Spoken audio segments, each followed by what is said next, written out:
honorable assesseur, de m'avoir passé la parole. Monsieur Fall, de par votre présence dans cette salle, vous montrez aux victimes que vous êtes digne de confiance. Je vous en remercie du fond du cœur. Ma première question est celle de savoir, vous avez déclaré à cette barre avoir été victime de coups et blessures volontaires de la part de M. Marcel Guilavogui et de ses hommes. Vous confirmez cette déclaration? Je le confirme et je l'ai expliqué largement encore ce matin. Est-ce que Marcel et ses hommes tiraient à bout portant sur les manifestants? Non, je n'ai pas vu Marcel et ses hommes tirer sur des manifestants. Ils se sont plutôt occupés pour la période où moi j'étais au stade. Je ne sais pas ce qu'ils ont fait. Quand nous, on nous a déposés à la gendarmerie, je ne sais pas s'ils sont revenus au stade, je ne peux pas le confirmer, mais la période où nous sommes restés avec eux, je ne les ai pas vus tirer sur la foule. D'accord. Marcel a affirmé à cette barre ne s'être jamais rendu au stade du 28 septembre. D'ailleurs, qu'il avait la langue coupée suite à un accident. Mais nous avons constaté à cette barre qu'il parlait sans gêne. Qu'est-ce que vous pouvez nous dire par rapport à cette déclaration? Je crois que nous l'avons suffisamment dit. On a vu Marcel à plusieurs étapes de cette journée. Et je ne suis pas le seul à le dire. Tous mes compagnons le disent. Jean-Marie, Sidia, Mokhtar, nous sommes tous d'accord que Marcel était là. C'est évident. Nous en sommes absolument certains. Merci, monsieur. Marcel était au stade. Je poursuis. Le colonel Moussa Tchegoro Kamara a déclaré 3 versions contradictoires à cette barre concernant la présence effective de Marcel au stade. La première, le fait qu'il a déclaré n'avoir jamais vu Marcel au stade. La seconde, j'ai vu une personne qui ressemblait à Marcel. La troisième version, Marcel était au stade. Selon vous, est-ce que le colonel Moussa Tchegoro Kamara ne cherche pas à protéger Marcel et ses hommes dans cette affaire? Je sais que lorsque Marcel était venu à la clinique Ambroise Paré, le colonel Tchegoro était bel et bien présent. Et lui-même a essayé de faire raisonner Marcel. Ça, je le confirme. Monsieur Fall, vous maintenez avoir été l'un des organisateurs de la manifestation du 28 septembre 2009? Absolument. Je le maintiens. D'accord. Et si le président, capitaine Moussa Dadis Camara, n'avait pas nourri l'intention de se porter candidat à l'élection présidentielle, vous auriez pris l'initiative d'organiser cette manifestation? Non, pas du tout. Nous n'avions aucun intérêt à organiser une manifestation. Nous étions force vive. Nous attendions que les choses se mettent en place en Guinée pour organiser des élections pour un retour à l'ordre constitutionnel. C'est quand on a vu qu'on ne prenait pas ce chemin que nous avons organisé ce meeting. C'est la seule raison. D'accord. Vous avez déclaré que les militaires que vous avez vus au stade relevaient de la garde présidentielle. Vous maintenez cette déclaration aussi? Oui, ils portaient des bérets rouges. Et la preuve est donnée qu'au moins 2 d'entre eux que nous avons identifiés étaient de la garde présidentielle. Est-ce que selon vous, ces militaires pouvaient aller au stade sans les instructions du capitaine Moussa Dadis Camara? C'est la question qui est renvoyée au niveau du tribunal. Il appartiendra au tribunal de déterminer la responsabilité sur cette question. Mais des gens de la garde présidentielle qui viennent au stade, cette question, elle est pendante. Je pense que le tribunal tranchera cette question. Je vous ai posé cette question parce que lors du passage de colonel Pivi à cette barre, il a déclaré sans ambages que les éléments de la garde présidentielle ne pouvaient se rendre au stade sans l'autorisation du président de la République, Moussa Dadis Camara. Vous savez, lorsque j'ai rappelé l'histoire du statut de Rome, nous avons longuement discuté de la responsabilité des chefs de guerre et des chefs d'État dans le commandement. La garde présidentielle, elle est rattachée à la personne du président, du chef de l'État. Et si la garde présidentielle se déplace pour aller commettre des actes, il y a lieu de soulever cette question de la responsabilité de commandement.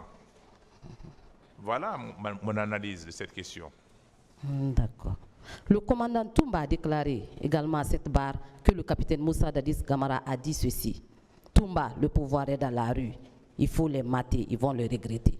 Est-ce que cette expression ne résume-t-elle pas ce qui était arrivé ce jour-là au stade?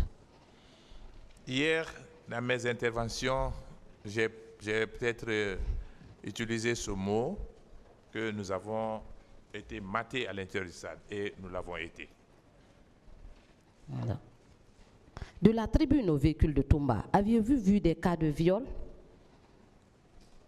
Oui, on a vu des militaires vers le palais des sports qui déshabillaient des femmes, et on a vu une femme nue qu'ils tiraient et d'autres qui étaient en train de déshabiller. Nous avons vu ça. Ceux qui violaient étaient habillés comment? Pardon? Ceux qui violaient étaient habillés comment? C'était des militaires. Ils portaient des bérets rouges? Ah oui, certains portaient des bérets rouges.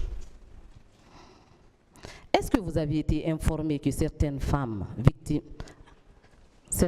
avaient été enlevées au stade pour être envoyées dans les camps et quartiers où elles ont été réduites à l'esclavage sexuel?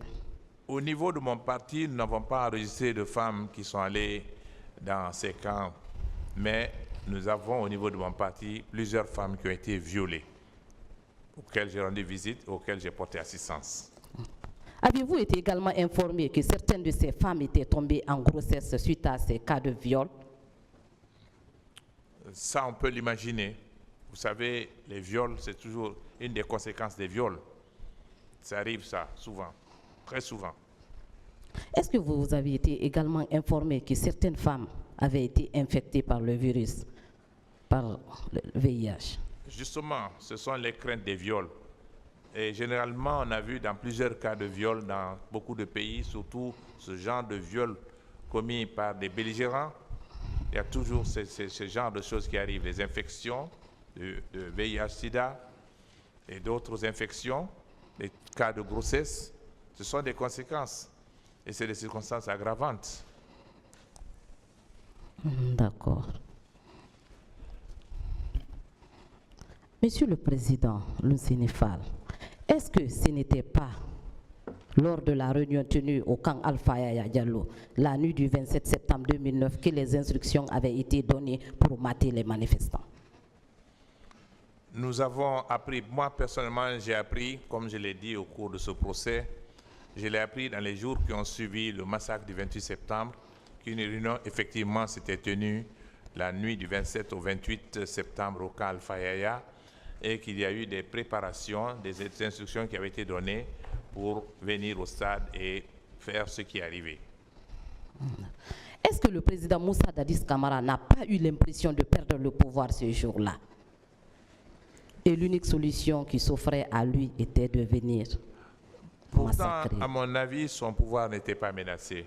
Nous voulions juste, on ne voulait pas marcher sur la présidence, on ne voulait pas marcher dans la rue, on voulait juste nous réunir au stade pour faire connaître à l'opinion nationale et l'opinion internationale que nous étions opposés à toute candidature des membres du CNDD ou du gouvernement conformément à leurs engagements qu'ils ont pris librement en face de la classe politique guinéenne, du peuple de Guinée et de toutes les organisations internationales. C'est au moins ça, c'est évident. Je vais vous poser ma dernière question. Vous avez déclaré à cette barre avoir été sauvé par le commandant Aboubakar Sidiki Diakité Toumba. Je l'ai dit plusieurs fois, j'ai répondu à cette question plusieurs fois. Monsieur Baouri a aussi affirmé avoir été sauvé par le colonel Moussa Kégboro Camara à cette barre. Est-ce que ce n'étaient pas les tireurs à l'entrée du stade qui étaient devenus les sauveurs des leaders politiques que vous étiez? Bon, je ne sais pas, mais en tout cas, j'ai répondu pour notre part. Je ne connais pas les mobiles profonds, mais factuellement, c'est ce que nous avons rapporté, ce qui s'est passé. Qu'est-ce que vous sollicitez de ce tribunal? Je l'ai dit plusieurs fois, je voudrais qu'il y ait la justice. On ne peut pas avoir des crimes de masse comme ça dans un pays et que cela tombe dans l'oubli, qu'il y ait une omerta sur ce genre de crimes. Notre pays en a connu beaucoup dans le passé. Et comme je l'ai dit, c'est ce qui plombe les efforts de réconciliation nationale. Vérité, justice sont les deux mamelles pour la réconciliation. Je souhaiterais qu'il y ait la justice, que les victimes soient dédommagées, qu'elles reçoivent une juste compensation des souffrances qu'elles ont endurées. Et c'est ça notre vœu. Et c'est le souhait que j'émets devant. Merci, Monsieur le Président, honorable assesseur, de m'avoir passé la parole. Monsieur Marcel, je ne vais vous poser que des questions de précision. Ma première question est celle de savoir quel était votre rôle au sein de la garde présidentielle. Le rôle, c'était pour les sorties du président, le garder. D'accord. J'étais garde-corps. Étiez-vous l'adjoint du commandant Toumba Diakité? Non, je n'étais pas adjoint. D'accord. Est-ce que vous aviez été entendu par le pôle des juges d'instruction? Oui, on a beaucoup parlé de ça, c'est comme ça. Oui, j'ai entendu et Vous avez signé le procès verbal aussi? Vous avez signé le procès verbal? signer un procès verbal. Oui, on signe le procès verbal obligatoirement. Pourquoi vous aviez alors déclaré dans ce procès verbal que vous étiez l'adjoint du commandant Touba? C'était le moment, il fallait ça pour se libérer, pour ne pas avoir des ennuis. Est-ce que vous aviez été entendu par des militaires? Est-ce que vous aviez été entendu par des militaires? J'ai été entendu par les magistrats. Pourquoi alors vous avez affirmé que vous... Je l'ai fait pour...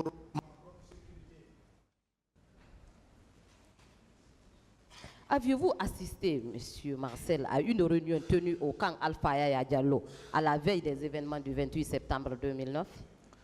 J'ai répondu à ça. Je vous dis que moi, je n'ai jamais assisté à une réunion.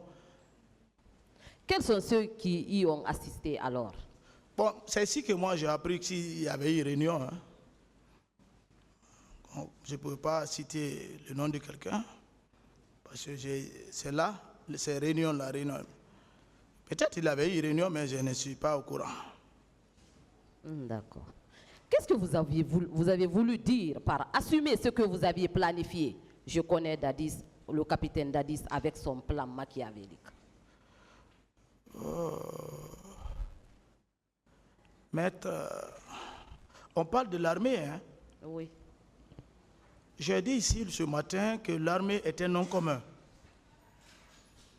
C'est l'ensemble des armes qui forment l'armée. La police, la gendarmerie, les bérets rouges, l'artillerie, bataillon char, ainsi de suite, la marine, l'aviation. C'est ce qu'on appelle l'armée. Mais quand même, il y a une tête. Et si cette armée faillit, le commandant en chef a failli. Je vais vous donner un exemple, si vous pouvez me donner le petit temps. Allez-y. Ce procès est organisé par l'État. Et qui va indemniser les victimes? C'est l'État. Qui a causé le tort à la population civile d'alors? C'était l'État d'alors. Qui était président de la République à l'époque de cet État, que l'État est encore en train de réparer? C'est le capitaine Moussa Dadis Camara. On ne tourne pas autour du pot. C'est ça. Monsieur Marcel, pour vous, les crimes perpétrés au stade le 28 septembre 2009 ont été commandités et exécutés par qui? Commandité et exécuté par qui ne peut qu'être posé sur le chef suprême de l'armée. Parce qu'il n'a pas su prendre ses mesures pour ne pas que cet événement tragique se déroule. C'est ça le pouvoir. D'accord. Vous avez toujours déclaré à cette barre que vous êtes un bon militaire. Pour vous, qu'est-ce qu'un bon militaire? Un bon militaire, la définition.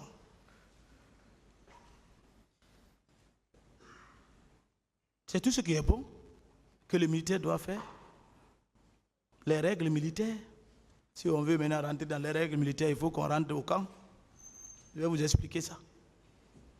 Allez-y, vous avez décidé de venir pour une seconde fois, pour dire la vérité. Oui, mais la vérité, ce n'est pas lié parce que... Donc allez-y jusqu'au fond. Je dis, le militaire, c'est de respecter ses règles militaires. Un bon militaire, c'est ça. Est-ce qu'un bon militaire peut refuser d'exécuter les ordres de son supérieur hiérarchique? Oui, bon, il y a les ordres illégaux qu'on ne doit pas exécuter. Hein. C'est ça la base de la discipline. Mais un chef militaire doit être en mentalité le guide bienveillant de sa troupe et de ses subordonnés.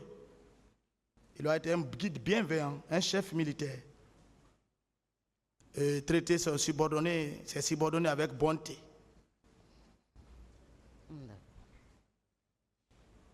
Est-ce que le capitaine Dadis a réellement voulu arrêter le commandant Toumba? Réellement arrêter Toumba, c'était le folklore. S'il voulait arrêter Toumba, il allait arrêter Toumba. Toumba n'avait pas l'armement au sein de lui ou quoi. Un chef d'État qui veut t'arrêter, si tu as fauté, il va t'arrêter. Mais il ne pouvait pas arrêter Toumba parce que, tout simplement, Toumba n'était rien dans ce qu'il a planifié.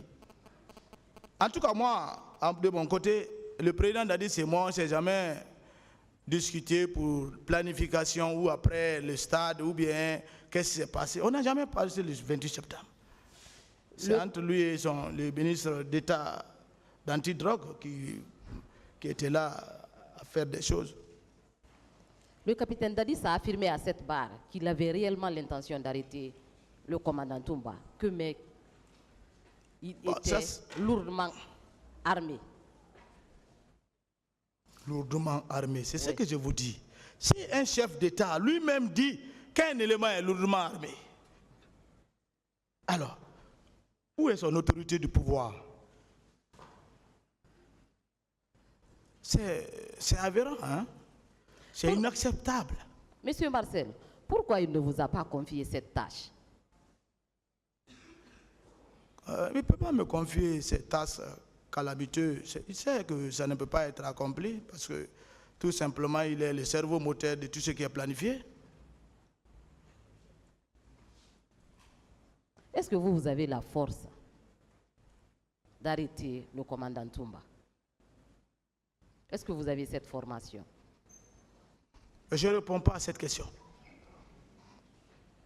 Vous êtes libre, je continue. Qu'est-ce que vous pouvez nous dire par rapport à cette déclaration consignée dans le procès verbal d'interrogatoire du commandant Toumba Diakité en date du 23 mars 2017? Alors que je rejoignais mon domicile à 150 mètres de là, j'ai entendu mon adjoint Marcel m'interpeller. Mais je n'ai pas répondu. Entre-temps, il s'est entouré de quelques agents de la garde présidentielle avec lesquels il est allé rencontrer le commandant du camp Alpha Yaya Diallo, le colonel Sambarou Diamanka. Celui-ci a mis un contingent de la Numba et des camions à sa disposition. C'est ainsi qu'ils sont sortis du camp. Je précise que Marcel était plus craint que Dadis. Qu'est-ce que vous pouvez nous dire par rapport à ça? Je n'ai pas de commentaire pour ça. Vous êtes libre. Je n'ai pas de commentaire. J'ai beaucoup parlé de ça. Ça, c'est Toumba qui a déclaré. Je sais qu'il s'est trompé de personne. Voilà. D'accord. À cette barre, vous avez cité les éléments de la garde parallèle, à savoir Makambo, Georges et Théodore. Pourquoi vous n'avez pas cité votre nom? Citer mon nom, si j'allais citer mon nom. Je ne suis pas une garde parallèle. Vous savez, la définition de la garde parallèle, ce sont des éléments choisis du président, qu'ils soient militaires ou civils, qui font des missions secrètes pour le président de la République, qui ne sont pas liés à la garde proprement dite au vu du peuple. C'est ça qu'on appelle parallèle. Ma soeur n'est pas un homme parallèle. D'accord. Mais selon les déclarations du commandant Toumba Diakité, vous faisiez partie de cette garde parade. Non. Je n'ai pas entendu ça ici. Il l'a dit. Non. C'est bien consigné dans son procès verbal d'interrogatoire. Ah, s'il a dit, c'est des erreurs de sa part. Des erreurs de sa part. Ah, il a oublié, peut-être. Toujours dans le procès verbal du commandant Toumba, il est dit ceci. J'ai aperçu Marcel et ses hommes venir derrière moi, du côté de l'autoroute, à bord des camions et des pick-up. En face de l'université, la route était bloquée et des pneus brûlaient. C'est là que Marcel et ses hommes m'ont rejoint. À leur descente des véhicules, ils se sont mis à tirer. Qu'est-ce que vous pouvez nous dire par rapport à cette autre déclaration? Vous-même, vous dites les procès-verbaux. Ça, c'est les procès-verbaux de 2000, combien, je ne sais pas. Mais moi, si j'étais armé, si j'étais là à tirer, tout le monde n'allait même pas sortir. Si j'étais en mission ordonnée par ma propre... J'avais une troupe, mais je suis militaire. Tout le monde n'allait même pas sortir avec ses leaders. Même un seul leader. Même un seul. Je dis devant le tribunal. On est militaire, hein? On n'est pas des civils. Un seul élément ne peut rien contre une troupe, hein, qui est commandée par un militaire bien formé. D'accord. Le colonel Keguro a affirmé à cette barre avoir sauvé plusieurs leaders politiques. Selon vous, est-ce qu'on peut le considérer comme un sauveur? Moi, je ne peux pas considérer que le colonel Keguro a sauvé un leader ou pas. Ce que j'ai vu de lui, c'est ce que j'ai expliqué. Ce dont il a sauvé, et ils vont venir déclarer qu'ils m'ont sauvé. D'accord. Quelle était l'atmosphère qui régnait au camp après les massacres, Monsieur Marcel? L'atmosphère. Oui. Mais vous savez, soyons humains quand même. Quand il y a des thés comme ça, les radios en parlent. Mais les gens, c'est les personnes qui vivent au camp. C'est les mères de famille, les pères de famille qui sont au camp. Le camp était comme avant. C'est tout. Le camp, ce n'est pas un quartier où il faut mettre la musique pour danser, pour faire un festin. D'abord, c'est formellement interdit. Si tu n'as pas déclaré ce que tu dois faire à l'officier de garnison, si tu as un mariage, il faut déclarer pour qu'on puisse te donner l'autorisation. Le camp n'est pas de n'importe quel lieu. L'atmosphère était comment? Ma question, elle est bien... L'atmosphère, je ne sais pas. L'atmosphère était comme avant. C'est calme. À quel moment précis vous aviez rencontré le capitaine Dadis après les événements du 28 septembre? Bon, moi, personnellement, je ne peux pas vous dire une date précise pour ça. Mais je l'évitais maintenant.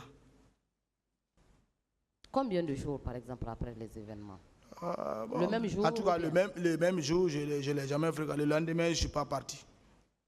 Combien de jours après? 3 je ne peux jours, pas 4 compter. jours, une semaine? Je ne m'attendais pas à ces questions comme ça pour compter des jours. Vous êtes libre de dire ce que vous voulez, monsieur capitaine Marcel. Je ne m'attendais même pas si j'allais être devant un tribunal criminel. D'accord, peu importe les jours. Quand vous l'aviez rencontré, quel était son état d'âme? Son état d'âme, vous savez, après 2 jours, 3 jours, il était là. Je ne sais pas ce qu'il était. Mais il ne m'a jamais parlé du 28 septembre. Il ne m'a jamais demandé que c'est quoi et quoi. On n'a jamais discuté sur ça. Avait-il envisagé l'arrestation de certains éléments liés à ces massacres? Bon, je n'ai pas participé à ces soi-disant arrestations. Ça n'a pas été dit devant moi. Avait-il peur de commandant Toumba?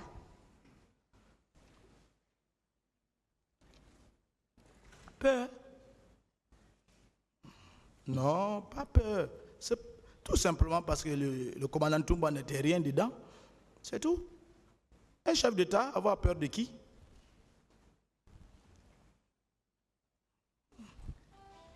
Le chef d'État, commandant en chef des forces armées, s'il veut t'arrêter, mais il t'arrête.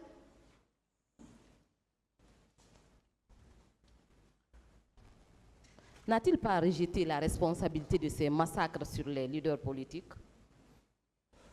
Ah, c'est selon les déclarations. Et suivez ces déclarations. Il n'a même pas tenu condoléances au peuple. C'est ça le problème d'abord. Non, même pas. Même il y a un accident dans un pays, même les pays voisins, 8 mois ou bien 5 mois. Au moins, le président tend les excuses, il demande condoléances à la famille. Mais 150 morts, tu n'as plus rien dit. Ça, c'est inacceptable. Monsieur Marcel, est-ce que ce jour, 28 septembre 2009, le capitaine Moussa Dadis Camara et ses éléments fidèles n'avaient pas le sentiment d'avoir perdu le pouvoir? Vous dites? J'ai dit, est-ce que ce jour 28 septembre 2009, le capitaine Moussa Dadis Camara et ses éléments fidèles n'avaient pas le sentiment d'avoir perdu le pouvoir? S'il vous plaît. Est-ce que le capitaine Moussa Dadis Camara n'avait pas le sentiment d'avoir perdu le pouvoir ce jour-là? Vous savez, quand tu es affamé du pouvoir, même quand la souris passe, tu as peur. Ça, c'est ces agissements. C'est l'inexpérience, comme il a dit ici. C'est ça. Sinon, le stade est loin de la présidence. D'accord. À votre retour au camp, après les massacres, avez-vous vu les éléments de Kaléa? Après le massacre, le camp, la journée, il y avait un peu d'engouement et après on n'a plus vu personne. Qui a envoyé et qui avait retourné, c'est eux. Eux qui? C'est le président, avec son groupe. Mais un Marcel ne peut pas avoir l'autorité de ça. Je parle de moi, parce que c'est moi qui suis à la barre. Voilà, carburé, envoyé, carburé, retour. Embarqué, contrôlé. Ce n'est pas un Marcel, je ne suis pas ce genre. Je ne suis pas un commandant de compagnie ni un chef de section.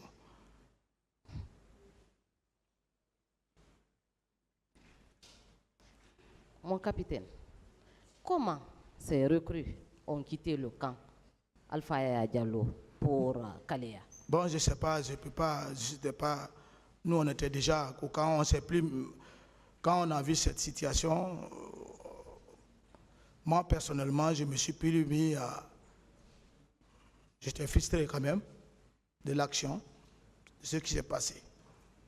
Je me suis plus mis à l'échevet. Beaucoup de militaires étaient fâchés parce que c'est les Guinéens qui sont partis froidement. Il faut être humain. Qu'est-ce que vous pouvez nous dire par rapport aux femmes séquestrées et violées au camp Alpha Yaya Diallo? Bon, j'ai pas siège vu. de la présidence. J'ai pas vu ça. Il ne faut même pas qu'on rentre en détail. J'ai pas vu, j'ai pas entendu de cris. Vous n'en avez pas aussi gardé pour votre plaisir personnel? Non, je n'ai pas vérifié ça, madame. Vous n'en avez pas gardé aussi pour votre plaisir personnel, monsieur Marcel? S'il te plaît, s'il vous plaît, s'il vous plaît. Je suis marié, mère de 4 enfants. C'est pas la raison. La raison, c'est ça. Je suis pas... S'il vous plaît. D'accord. Au regard du film des événements du 28 septembre 2009, vous apparaissez à tous les niveaux. C'est-à-dire au camp le matin, au stade dans la journée et à la clinique Ambroise Paris. Est-ce que vous n'étiez pas l'un des éléments actifs qui ont perpétré ces massacres pour protéger le pouvoir de capitaine Moussa Dadis Camara? Surtout que vous êtes son neveu et son bébé gâté. Ça, c'est le contraire. Je ne le suis pas. Du tout. Qu'est-ce qui justifiait alors votre présence au stade, ce jour 28? Je l'ai expliqué et je ne reviendrai plus sur ça.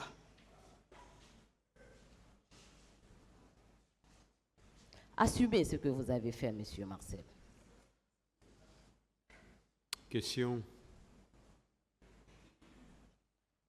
Le colonel Pivi a affirmé à cette barre que les éléments de la garde présidentielle ne pouvaient se rendre au stade sans l'autorisation du président Moussa Dadis Camara. Qu'en dites-vous? Ah, lui-même, il a dit. C'est à lui de répondre à cette question. Moi, ce que je sais, c'est ce que j'ai expliqué. Est-ce que alors les éléments de la garde présidentielle pouvaient se rendre au stade sans l'autorisation Bon, du à président? part Toumba et moi, je n'ai pas rencontré un élément de la garde présidentielle. Voilà, si ce n'est pas que les gardes parallèles que j'ai cités. Dont vous faisiez partie. Je ne suis pas un élément de la garde parallèle, madame. Je vous remercie, Monsieur le Président. Je suis loin d'être ça.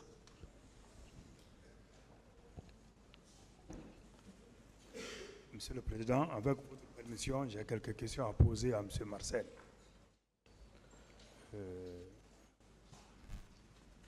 Monsieur Marcel, j'ai 2 ou 3 questions à vous poser. Vous avez dit ici et réitéré que le président Dadis est revenu de l'Abbé au petit matin du 27. Est-ce que vous confirmez? Je confirme. Vous le confirmez? Oui, il est venu 5 heures moins, si j'ai bonne mémoire. Mais selon Dadis, il est rentré ici après 0 heures, en tout cas la nuit du 27.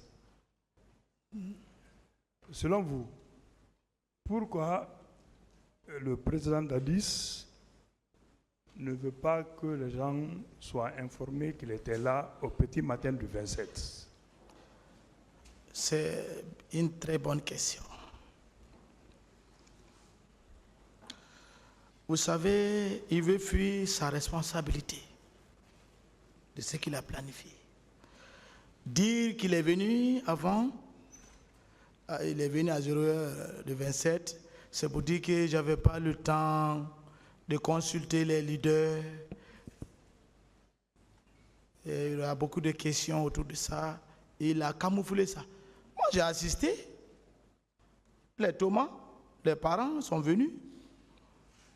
C'est le commandant tout moi-même qui m'a obligé de sortir pour assister à la venue des Thomas le 27, c'est à 13h.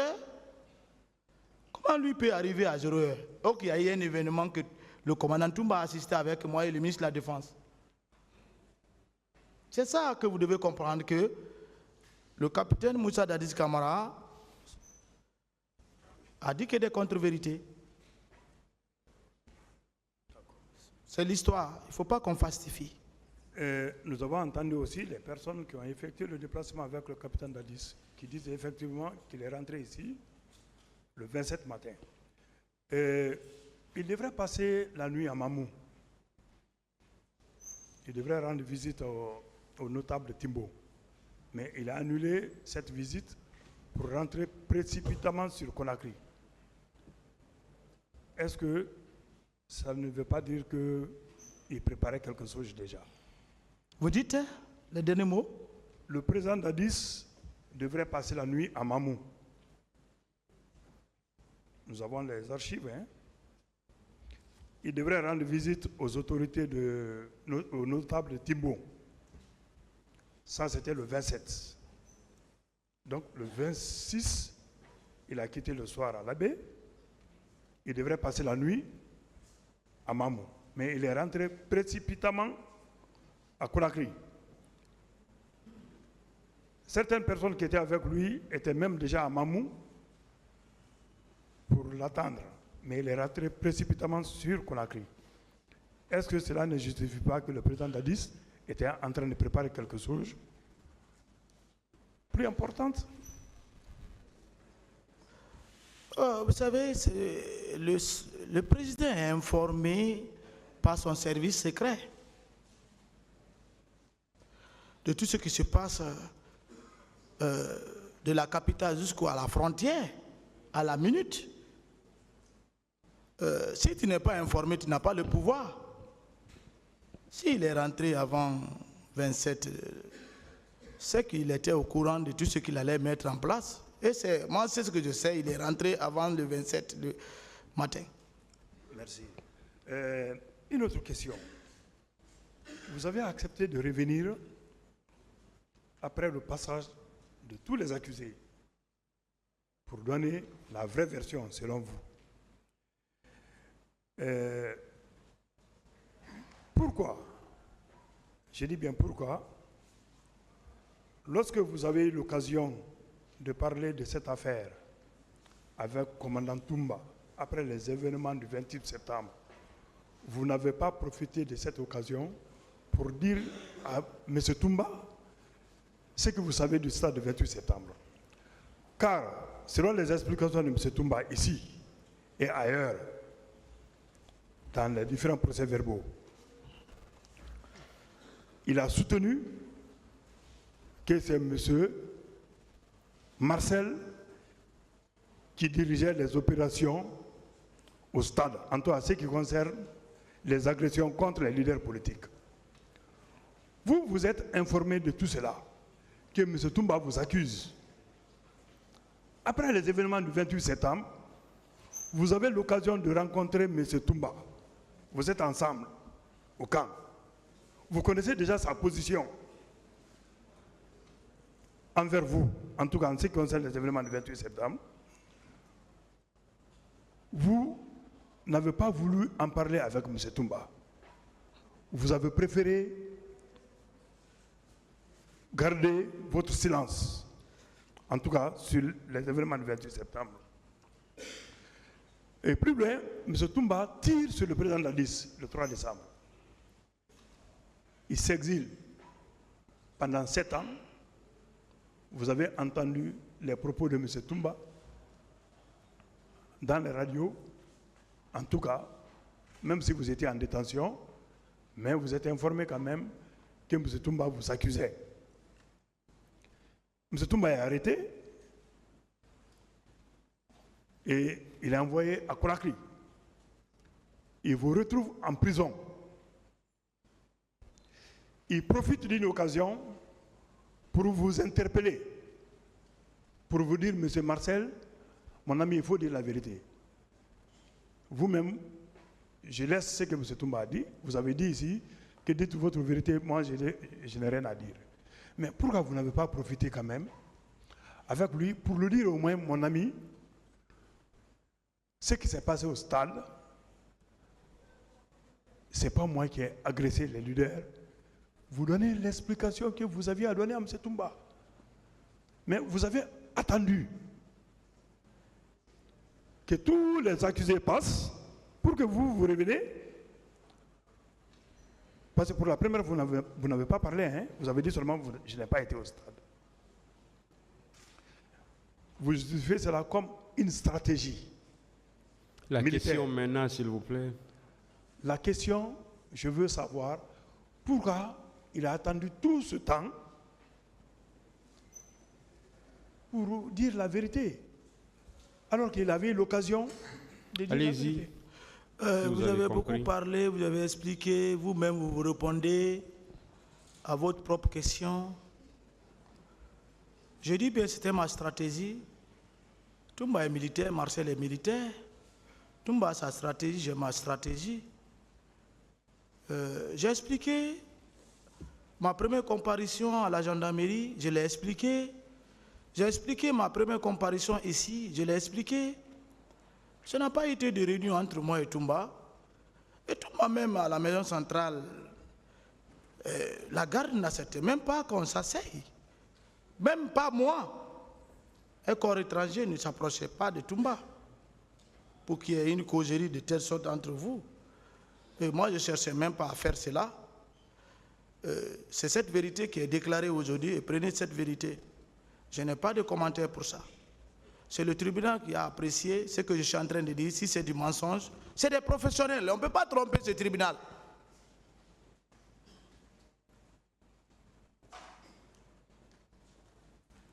Donc, votre réponse, c'était votre stratégie.